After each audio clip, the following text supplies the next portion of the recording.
Okay, well, good afternoon, everyone. It is noon, and we may have some people trickling in, but I want to be respectful of everyone's time, and we've got a lot to cover, so we will go ahead and get started. Thanks so much for joining us today. Our topic this afternoon is going to be leadership. And no matter where you are in your career, developing your leadership style both as a formal and an informal leader is important. But this isn't a topic that's just relevant to the workplace. We can be leaders in the office, but we can also be leaders in our communities and in our families. And I'm excited about today's session because the techniques we'll be discussing really can be applied in a number of settings, both professionally and personally.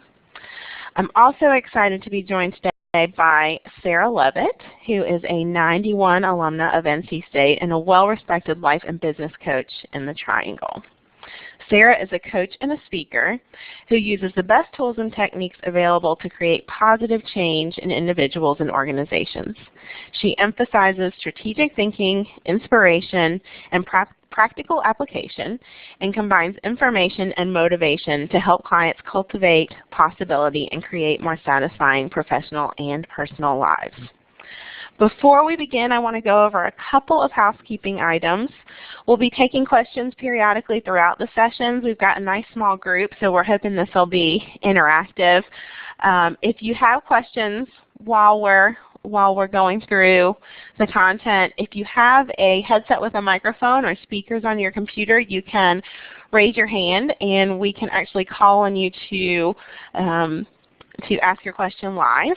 But if you don't have a microphone or if you just feel more comfortable, you can certainly text your question into the chat box, which is on the lower left hand of your screen. So feel free to text questions as we're going, and I will read them out loud to facilitate the discussion. So if you have any questions, again, for me as the moderator or for Sarah, feel free to either raise your hand or chat them in. And with that, we're going to get started. So I'm going to hand it over to Sarah. Thank you, Catherine. It's a pleasure to be here, and thank you to everyone for joining us today.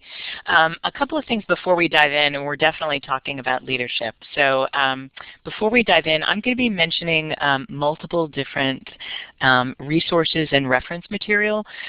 Anyone is welcome to email me for a list of that information. So it's essentially, I'll be mentioning lots of books and other reading and reference material.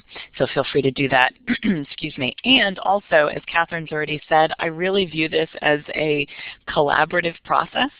So I'm going to be talking to you about stories and giving lots of examples.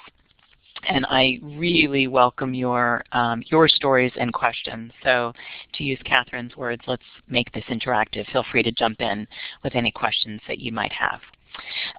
So let's go ahead and jump in. When we think of effective leadership, we typically think of two things. It's the ability to get something done, to get lots of somethings done, where we can kind of build relationships. So we've all likely experienced someone who could get things done, but was kind of like a bull in a china closet, right? Knocking over everything.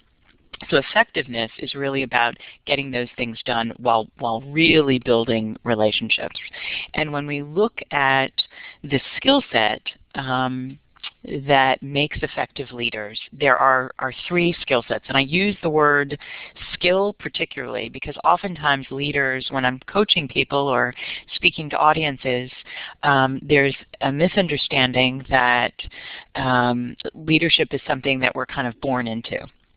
But in fact, most great leaders really work hard to cultivate the skill set of leadership. And those three things that Daniel Goleman, who as many of you might know is kind of the author of the seminal work on emotional intelligence, who studies leadership of top performing leaders, the three skills that he has found across industry that top performing leaders possess are self-awareness, self-regulation, and then empathy. And we're going to be talking about those today and kind of laying the foundation because it is my experience as a coach and as a business person, that we can't lead without having kind of that fundamental foundation in place within ourselves. Leadership really does, I like to say to my clients, leadership really does begin from within.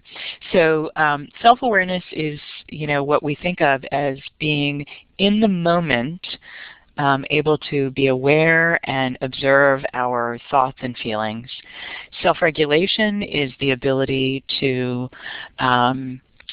rein ourselves in, essentially, or change or course-correct behavior based on those observations. So perhaps in a moment of frustration, excuse me, we might be tempted to, I've heard about this of CEOs throwing staplers. Self-regulation is the ability not to throw the stapler across the room. And then that third skill set is empathy, and that is what it sounds like. It's the ability to have compassion for those people around us. And as Catherine mentioned at the beginning, the tools that we're going to be talking about today for leadership are as effective in our home environments as they are in our work environments. So if you're leading a company or you're just leading your life, my sense is that you'll likely get some good information today. And that is my intention, which is to give you real, I'm a coach, right? So my intention is to give you real-world, actionable tools, techniques, and strategies that you can begin implementing immediately in laying the foundation for leadership for yourselves. So normally when I'm kind of speaking to an audience, I ask people if they have essentially experienced a great leader. In other words, in their lifetimes, have they experienced perhaps a parent, a member of the clergy, a boss, a relative, a mentor who brought out the best in them? And people invariably say they have. And what those leaders often say and do, is they encourage, they support, they motivate, they really kind of draw people out and get them to rise to their greatest potential and contribution. And on the other side of that, when I ask audiences if they've had the experience, and most of us have, right, if they've had the experience of a leader whom they wanted to avoid, people invariably say, absolutely. And the things that leader typically did were made people feel diminished, unvalued, unable to contribute, micromanaged. That comes up a lot. The leader may have had a volatile temper that was unpredictable and kind of took out their frustrations on employees. And as you can imagine, we've all kind of experienced, I'm guessing we've all experienced both of those kind of styles of leadership. The effective leader who brings out the best among people around them, and then the really wholly ineffective leader who in fact creates a situation where people want to avoid them. And that's, by the way, where we see the connection between leadership, really good, great, effective leadership, and a return on investment. That's where we see that correlation. Great leaders get a great return on their investment, whether it's improved morale or reduced absenteeism, reduced turnover, better goodwill ambassadorship out in the community, greater retention of intellectual capital. All of that stuff translates into a bottom line profitability. So this isn't just kind of feel good stuff. It really does translate into dollars and cents and a bottom line. So if we've all experienced, and most of us have, if we've all experienced great leadership, someone in our lives that really got us to kind of stretch to our potential and contribute the most. And by the way, most people who are leading companies don't have budgets that are inexhaustible. Most of us have firm budgets. And when you think about the role of motivation, it's really about tapping someone's potential and what they bring through the door every morning. What we like to think of as discretionary effort.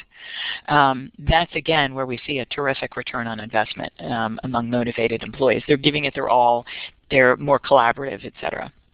So if we all experienced a great leader, then why is it so challenging for most of us to kind of really be great at it, to be really effective? And there are two things that typically get in the way.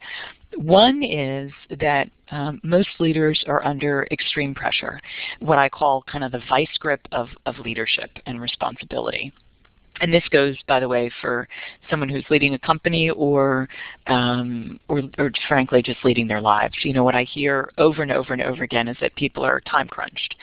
So a leader who's running an organization, for example, is really oftentimes caught in a vice grip of pressure.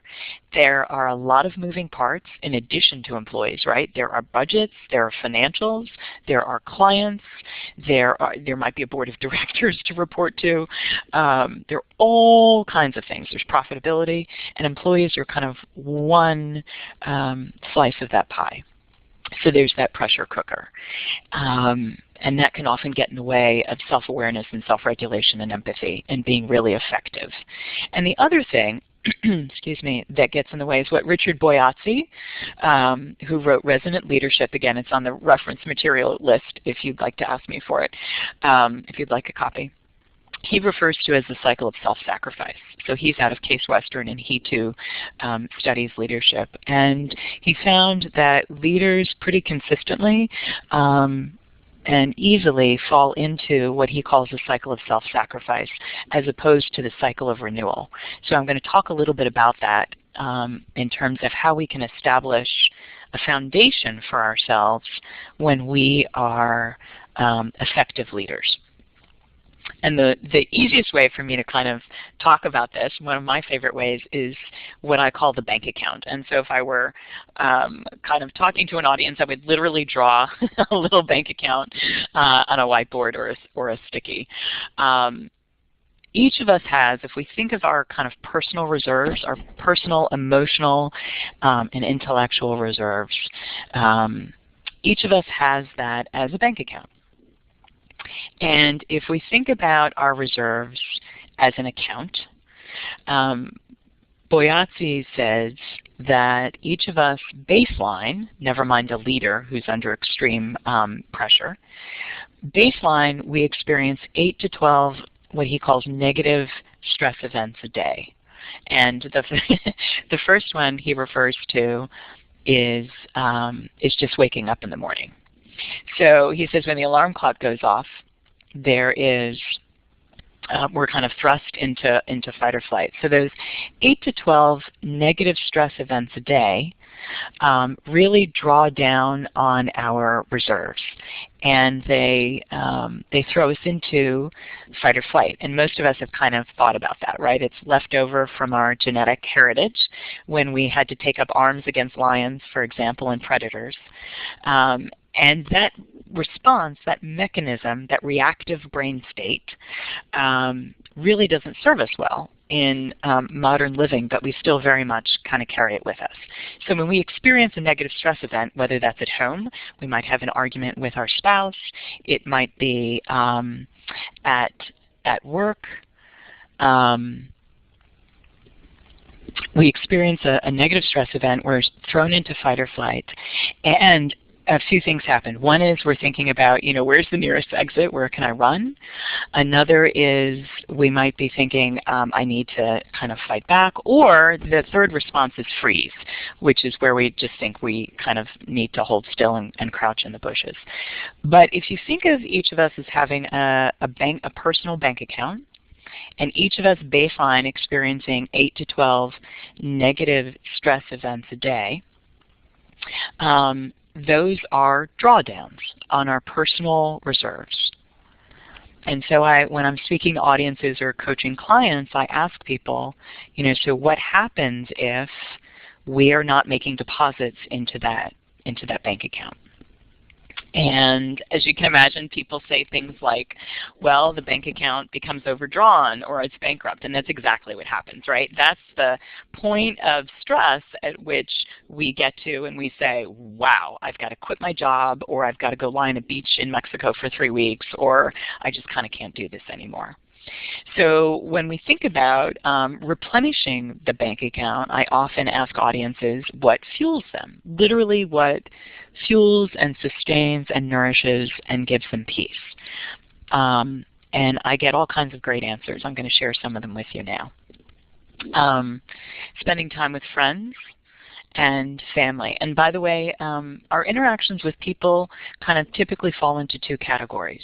They can be negative, where our energy is drawn down and we feel taxed, and we've all had that experience where we've spent time with someone and we feel worse afterward, right?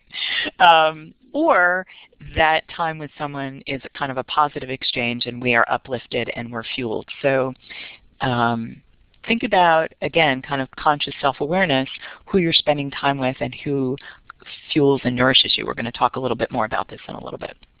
So when we think about, excuse me, the bank account, some of the answers I get are when I ask audiences what fuels them, or when I ask my coaching clients, it's time with friends or family. Traveling is, that's one of my favorites for sure. That sense of wonder in travel is fantastic, and kind of getting a change of scene and seeing new vistas. That fuels my bank account. Exercise is another one that often comes up, whether that's going for a slow walk or rock climbing or biking or running, but typically some type of gentle motion, I often hear from people, fuels their bank accounts. I once heard from someone, a CEO of a major company, that her one of her refueling tactics was to just go walk around a mall. She was kind of dropped into a place of wordlessness and peace and ease. So oftentimes when I'm talking to audiences and I'm asking about what fuels them, I hear about relationships and I hear about activities and exercises where they really feel like they're recharging their batteries. And what we find is that those things that fuel and sustain and nourish us really add to our bank account and essentially boost its balance, right? So that we are better able to roll with those negative stress events that happen to all of us every single day. It could be a flat tire. It could be, again, even a small disagreement with a spouse or a coworker. And we need that kind of refueling and replenishing to combat those negative stress events and the fight or flight that comes with them. If we don't do that, right, if we're caught in what Boyazzi refers to as that cycle of self-sacrifice, and we're not in a cycle of replenishing, a bunch of things start happening. When we're in a really high stress environment for a long period of time, and in fight or flight, our thinking becomes more rigid. We literally are much less creative. We can't see as many solutions. So if you're thinking about leading a company, that's kind of important, right? Critical thinking often also kind of goes out the window. Our ability and desire to collaborate and our creativity also, that kind of gets tossed out the window. And I like to express to clients that one way to think about this is that our vision, literally, our peripheral vision when we're in fight or flight, literally narrows. So if you think of that kind of as a metaphor, we literally can't see as many options because we're less flexible, our thinking has become more rigid, and our vision has narrowed. And we are in what Dan Siegel, who is a preeminent MD and psychiatrist and researcher in the field of neurobiology. I heard him actually at the Harvard Coaching Conference when I was there speaking. That's when we're launched into what he calls a reactive brain state as opposed to a receptive brain state. So how do we get ourselves back to a receptive brain state and therefore better able, right, to get things done and build relationships at the same time and be effective as leaders? Well, we fuel those bank accounts, and what we have found in the field of positive psychology, which studies what people kind of look like as they're thriving over the course of their lifetimes as opposed to just surviving, is that there are essentially several areas or domains that fuel us as human beings. And again, when I'm talking to audiences or clients, we kind of naturally intuit these, but I'm going to just walk us through them. And this comes from Martin Seligman. He's the kind of considered one of the founding fathers of the positive psychology movement. He's out of the University of Pennsylvania. What Martin Seligman has written about in his book, Flourish. The first kind of domain that really fuels us is positive emotion. And we can get that through we can experience lots of different kinds of positive emotion. So it's not just kind of happiness. It could be contentment or joy or ease or peace, any love, any of those. It's positive emotion. And so one way to think about positive emotion and fueling our bank accounts is, who do I spend time with that encourages and kind of helps facilitate positive emotion within me? How do I get my bank account filled? And what activities, kind of give me some positive emotion? And again, positive emotion is a range. It could be joy, it could be love, and oftentimes I hear from people that positive emotion comes from spending time with others, or it can come from the contentment of solitary time, what I call kind of me time or downtime when I'm talking to my clients.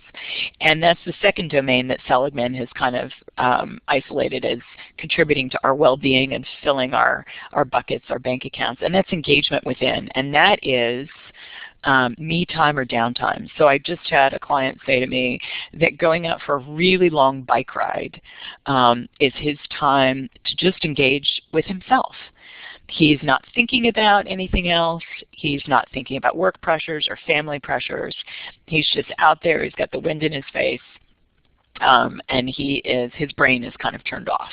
And that's almost always a good sign that we are engaged in me time or downtime, is our brains, that monkey chatter that we all have, kind of turn off. Another client found, he was leading a major organization, found that coming home at the end of his day and just taking his dog for kind of a long, slow walk gave him that downtime. He would take his dog for a 30 or 40-minute walk, and that really refueled him. Another domain that Seligman is kind of referred to is relationships with others, right? And that's no surprise in terms of kind of what fuels us. That's family and friends, colleagues, coworkers. And those, again, are the relationships that really sustain and nourish us. And then the last two domains are meaning and purpose. And that is what it sounds like. It is the drive and desire to be connected to something that's bigger than ourselves. And I can give you some examples. So clients say that raising children gives them that sense of connection and meaning and purpose. I've had other clients tell me that volunteering for board service for an organization that they are connected to gives them a sense of meaning and purpose, kind of volunteering their time. So it could be volunteering, it could be raising a child, it could be participating in worship services, but it's that time spent where we are kind of connected to something bigger than ourselves. That fuels our bank account. And then the last thing is achievement. And oftentimes when I'm talking to audiences and I ask what fuels our bank account, people will tell me that, success. And absolutely, success is part of fueling our bank accounts. One thing to think about in terms of success and achievement is that oftentimes we think of it just within the domain of work. And achievement certainly comes to us through work, right? But it can also come to us through different ways. So it could be having an achievement of running a race, for example. That might be an achievement. One question that I often get asked when I'm talking about kind of refueling the bank account and these different domains is, well, Sarah, someone will say, Sarah, can one activity or one thing that I enjoy, one deposit that I'm making into the bank account, can that tap different arenas, positive emotion, engagement within? And the answer is absolutely yes. So for example, if you love the work that you do, it will likely tap a number of buckets. It will give you meaning and purpose. It'll give you likely a sense of achievement, relationships with others, positive emotion. It may not give you engagement within, depending on your type of work. And so when we're thinking about how we're crunched for time, and again, thinking about leadership, one of those fundamental skills is self-awareness. When we think about being limited for time, it's interesting to think about, okay, how do I consciously want to use my time to make sure that I'm sustaining and nourishing myself and my own bank account? So a question that I'd like to kind of just send out there to you guys to think about is, what sustains and nourishes you and brings you peace? Just something to think about as you're thinking about your own bank accounts. And now I'd like to kind of shift toward 3 very specific strategies for making deposits into our bank accounts and creating, and therefore kind of giving ourselves the best opportunity to create optimum effectiveness as leaders. Again, whether we're leading at home, in the workplace, or both, which is what most of us are doing out there. And these are research-based tools, techniques, and practices that positive psychology has really shown to work. So as I mentioned earlier, one of my clients really enjoyed coming home at the end of his day and taking his dog for a long, slow walk for about 30 or 40 minutes. And that really melted the stress away, got rid of the monkey chatter, brought him back out of fight or flight, and kind of grounded him in himself. That was part of his cycle of renewal and fueling his bank account. What I often hear from people is, do I have to do meditation? They'll say, Sarah, do I have to do something like meditation? And the answer is absolutely not. Meditation is one type of practice to get you regrounded in yourself. One type of centering practice, for example, we can call it that. But it's absolutely not necessary. It might be a form of exercise. It might be taking your dog for a walk. One client found that she developed her own centering practice by coming home at the end of her day. She had a very, very busy schedule and a lot of responsibility with her professional life. And she found that coming home at the end of her day and sitting at her kitchen table with just nothing else on. So she didn't turn on the television when she walked in. She didn't turn on the radio. She didn't put in her iPod. She didn't check her phone. She just came home and gave herself 5 minutes to sit at her kitchen table and just kind of reground and recenter with herself. That is effective, again, because we are so often up against negative stress events which draw down on our reserves. And cultivating a centering practice, however that might look, right? It could be going for a long bike ride. It could be sitting at your kitchen table. It could be walking around a mall. Cultivating that centering practice really gives us practice at coming back to center from being off center and being reactive and in fight or flight.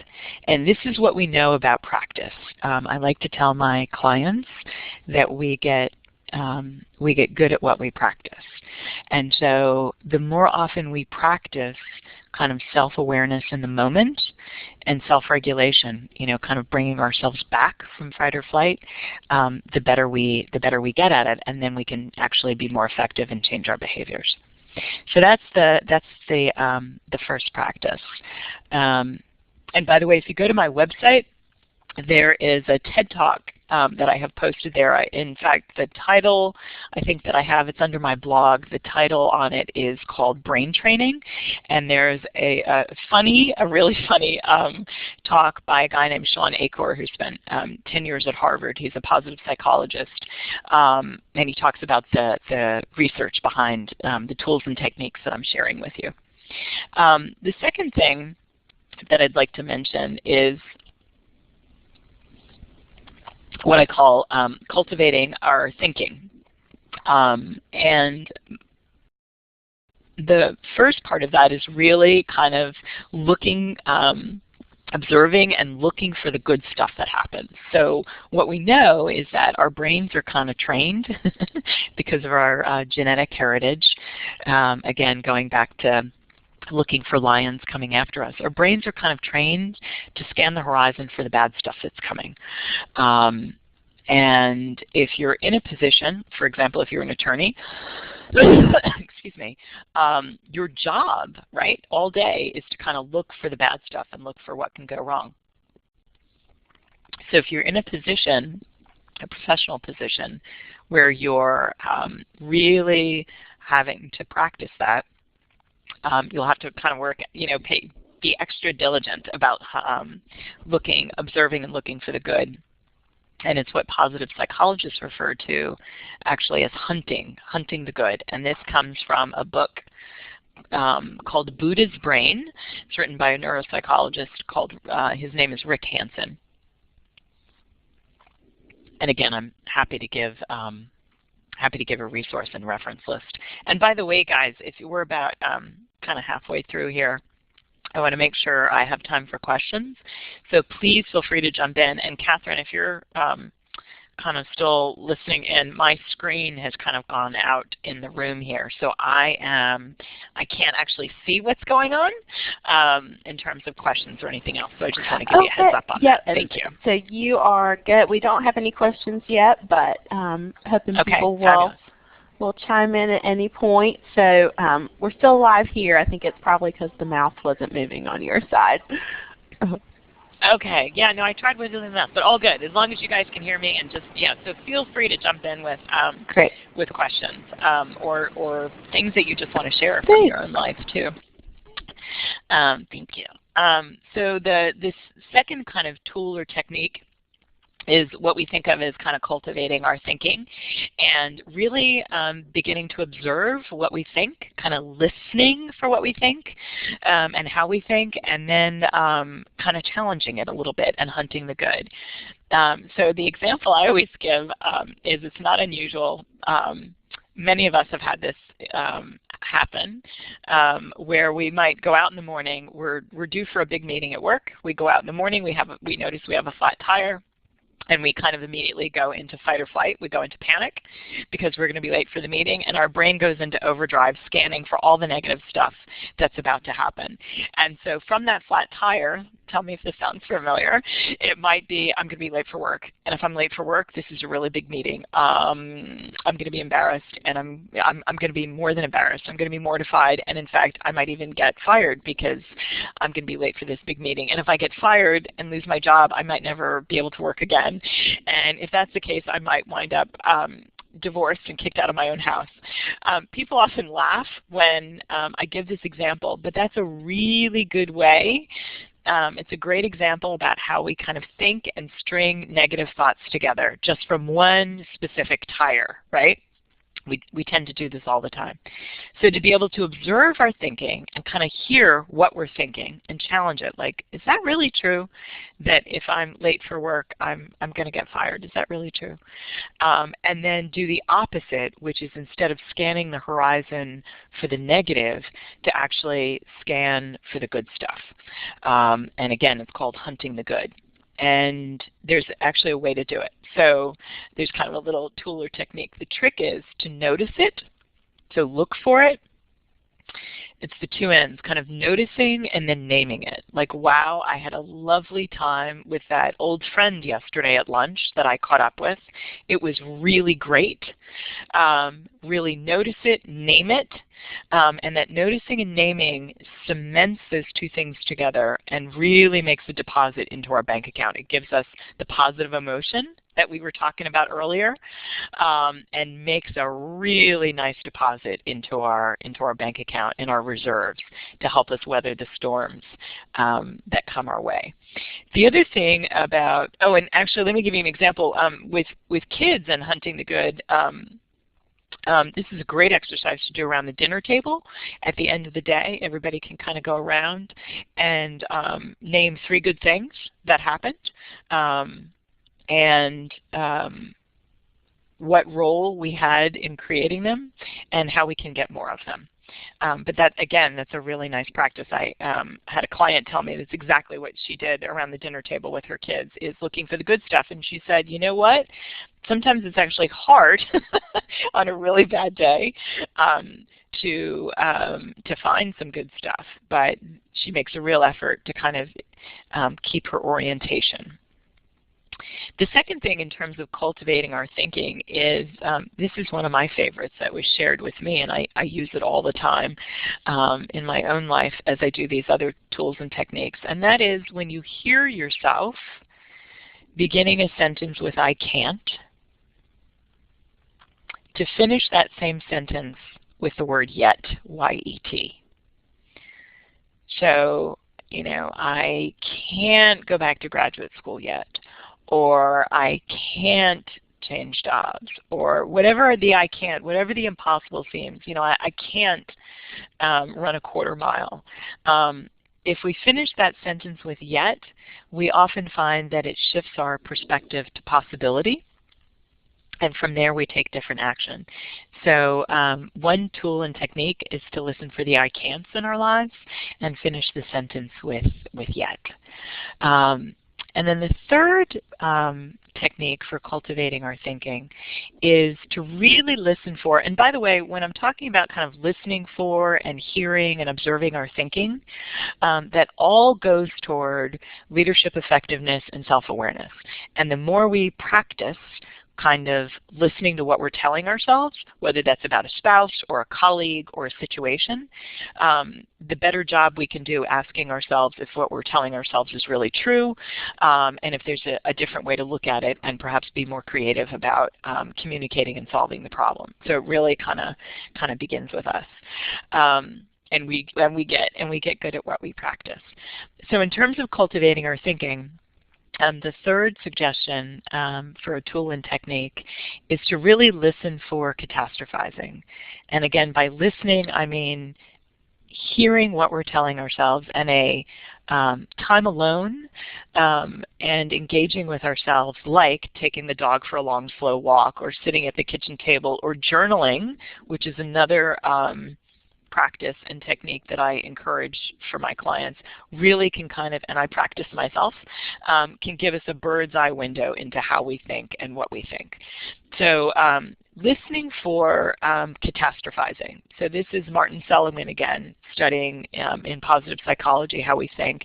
And we're pretty much kind of trained to scan the horizon for the bad stuff, and not just to scan the horizon for the negative and the bad stuff, but to kind of make it worse than what it really is.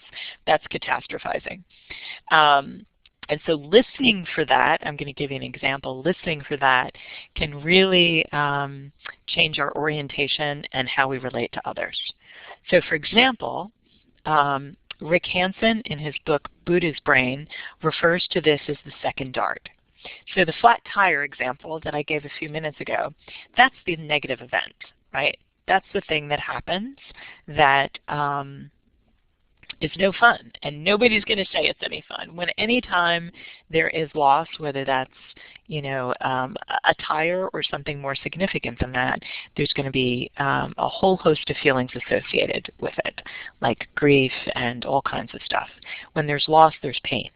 What we then tell ourselves, however, about that event, that negative event, that's where a lot more pain often occurs. And that's what Rick Hansen calls the second dart. So the first dart is the event, right? And the second dart is what we tell ourselves, what we actually tell ourselves about it. If we're good at listening for what we tell ourselves, we can what I say, you know, change our stories, and therefore be more effective in how we relate to other people. So for example, if we have an argument with our spouse, or a friend, but let's say we have an argument with our spouse, that's the negative event that happened, absolutely. What we then tell ourselves about it kind of creates even far further suffering and discomfort. So if we tell ourselves, you know, the other person never hears what we say, they're always kind of pushing their own agenda, and this goes for work as well. I'm just using a home situation. That thinking And what we tell ourselves, the story we tell ourselves, really influences how we perceive that next event, or excuse me, the first event.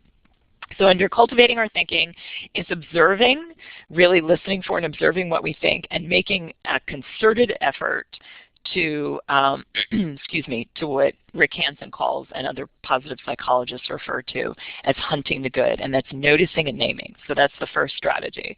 The second is to end all sentences that begin with I can't, to end them with yet, and see if that shifts toward possibility and a positive orientation. Again, thinking about depositing into our bank accounts. And then the third is listening for catastrophizing and the stories that we tell ourselves about the negative events in our lives that happen.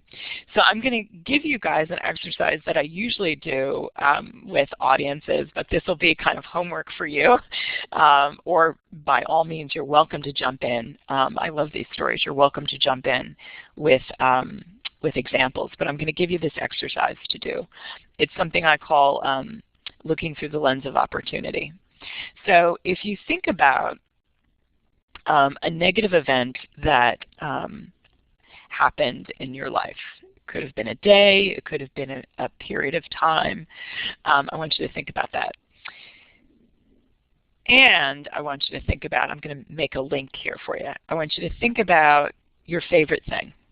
So it could be a person, could be a time, it could be a place, but I want you to think of, first thing is actually to think of your favorite thing. It could be a pet. I often hear about pets, person. And then I want you to think backwards. Again, this is what I call looking through the lens of opportunity. Think backwards to that negative event that set in motion your favorite thing to happen for you. So let me give you an example, because this is so, we're often so used to thinking and looking for, scanning the horizon for the negative, we're not used to looking for the good stuff. So it's essentially trying to look for the silver lining and really actively going after that in our lives. So if you think of your favorite thing, let me give you an example that someone gave me when I was speaking at a conference. This person immediately said she knew exactly what her favorite thing was, and it was her daughter. She knew exactly. She adored her daughter. She said, yep, my favorite thing. But she said, Sarah, I have no idea what negative event possibly led to me having my favorite thing. I just can't even think about that. And it took her a little while, and then she realized that when she was 12 years old, she and her family were forced to flee their home country. And it was a really harrowing, scary experience. It was pretty yucky. But had that not happened, she would not have come to the United States, where she many, many years later met her husband, and then years after that had her daughter. So the idea behind this exercise is to get us kind of, again, cultivating our thinking and orienting ourselves toward what is possible and not just what is happening to us, but what we can kind of make of or what might be happening for us. So again, I call that looking through the lens of opportunity. One thing to, so if you want to practice it, you think of your favorite thing, a favorite thing that you have now, and the negative event that enabled you to have it. And sometimes you have to go back. Sometimes you have to go back quite a ways. So here's the thing about half of our inclination to a perspective on the glass half full or half empty is genetic. Only half. The other 50%, 50%, is practiced. It's cultivated. So we really can kind of change the quality of our lives and our perceptions, and therefore our baseline effectiveness out in the world for getting things done in a way that brings people together and builds relationships. The last practice I want to talk to you about is a practice of gratitude. And I'm going to give you some very kind of specific techniques for it. It is, again, if you go to my website and you look under my blog under brain training, you'll find Sean Acor's video, his TED Talk about this. He also mentions the gratitude practice. But it is research shows that it is a fundamental underpinning of our well-being and contentment and happiness. And I know I find, and I see it in the lives of my clients, that when things are going poorly in life, when there are big negative stress events and things are really challenging, that kind of pulling on gratitude and the stuff that I'm grateful for really orients me to a different perspective and helps to kind of fuel my bank account. So let me talk to you about kind of a specific practice of gratitude. It can be written down. So for example, if you journal, if you like writing, and by the way, one of the greatest tips I got from a client on journaling was that she didn't want to leave her journal, an actual physical journal, kind of lying around, because journaling really is for ourselves, right? It's not for other people to read. It's for what we're processing. And she did all of her journaling on her computer, which had a lock on it. So gratitude, a practice of gratitude can be written. It can literally mean sitting down at the end of a day or a couple of times a week. It does not have to be every day. And looking, again, for the good stuff for which we are grateful. All the good stuff that's happening and has happened in our lives. So it can be written down. It can also be just verbally expressed to other people. It's that act of kind of, again, noticing it and then sharing it with someone else that makes a deposit into our bank account really rich. And Martin Seligman, in his book Flourish, excuse me, talks about actually writing a letter of gratitude to someone for whom we are grateful, and in very, very specific measure, kind of detailing what we are thankful to them for. It can take place in what I call what I like to say is 3 different time zones. So it can be present gratitude, in other words, things that we're really grateful for in the here and now. It can be things that we are grateful for that have already happened, so reminiscent gratitude. Or it can be anticipatory gratitude. I'm really grateful for the professional opportunity I've been given for next week. Or I'm really grateful for the fact that I'm meeting my dear friend next week. Or I'm really grateful for the fact that my family is coming to visit. So it can be, again, present, reminiscent, or anticipatory. The trick to a gratitude practice is the noticing and naming. And again, when we're in challenging times, we tend to catastrophize. That's just kind of the way we're built. We tend to catastrophize, and a gratitude practice can really bring us back to kind of a place of groundedness within ourselves and a receptive brain state where we can be making deposits into our own bank accounts and laying the foundation for leadership and leading others. So with gratitude, we want to notice, again, it's the 2 ends. It's just like hunting the good. We want to notice the good stuff and actually name it, and then go 2 steps further. We want to think about the role we had in creating that thing that we are grateful for. Friendship, a moment in time, a professional opportunity, a moment of solitude reading. Could be any of those things. So the role we had, what did we do? What did we actually do to make this happen? And the second part of that is, what can we do to actually get more of that good stuff? So 3 techniques then for making those deposits. One is something that grounds and centers us and gets us out of fight or flight, what I call kind of a centering practice. Doesn't have to be meditation. The second thing is cultivating our thinking and really noticing how we think and what we think and changing our stories. And then the third is cultivating a gratitude practice. So as we wind down here, I want to leave some time for questions. But as we wind down here, I want to leave you guys, again, with 2 questions that you can think about.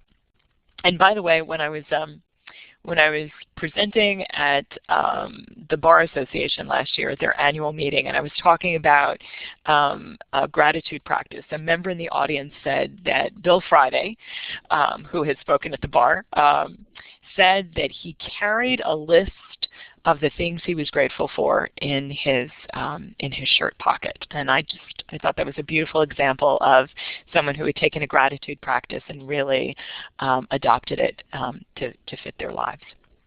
So 2 questions as we wind down.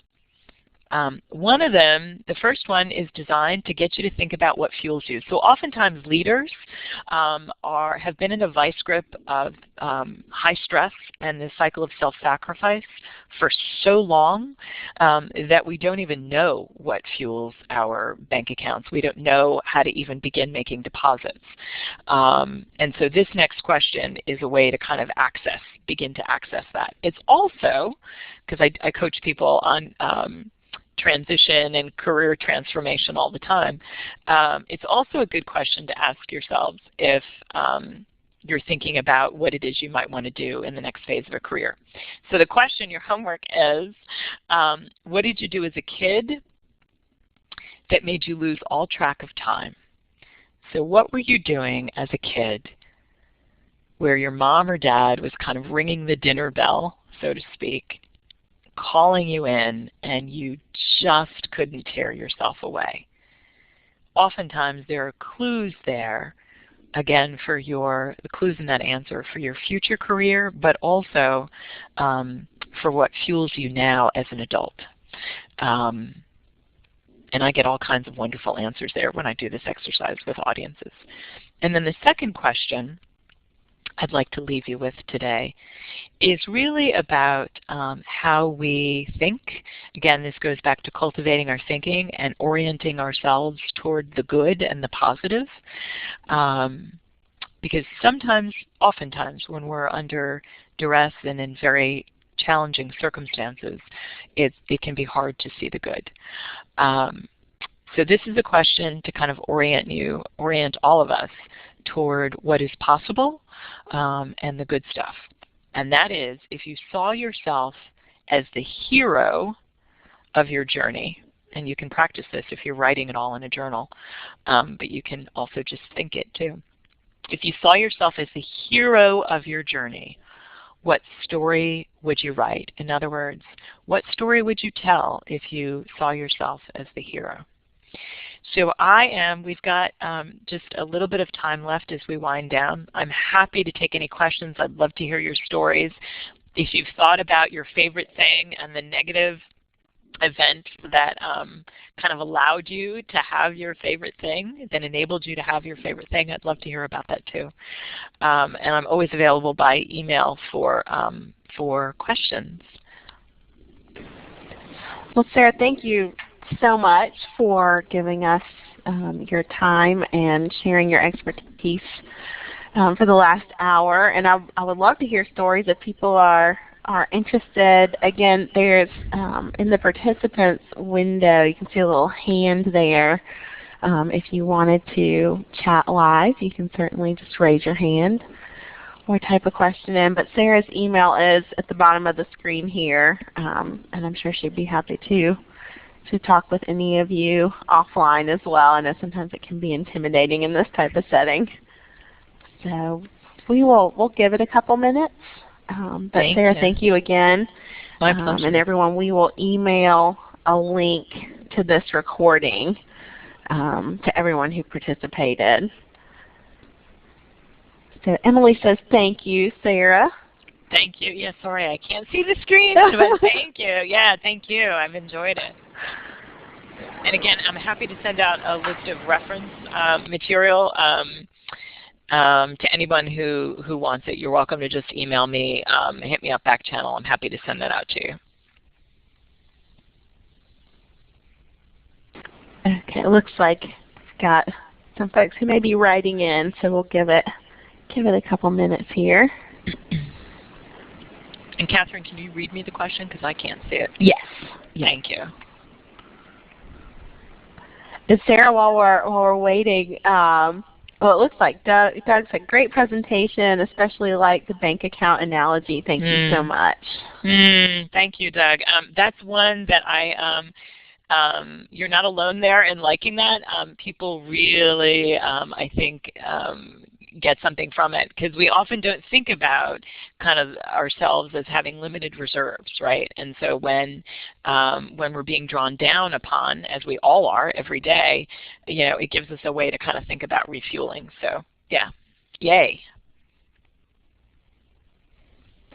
Okay. Well, I guess we will sign off, but again, we'll email a link to this presentation to you and everybody that registered, and Sarah's email is here if you want to follow up. So thank you everyone for joining us, and I hope if you're in Raleigh on this rainy, wet day that you stay dry. Thank you.